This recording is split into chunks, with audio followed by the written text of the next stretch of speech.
বডিটা ভেসে বেলে এসছে।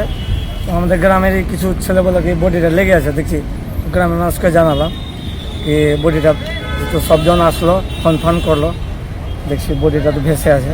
বডির অবস্থা তো ভালো নাই, মানে 5-7 দিন হয়ে যাবে যেরকম অবস্থা, ফ্র্যাকচার হয়ে গেছে, মাথা ব্যথা কিছুই বোঝা যাচ্ছে না।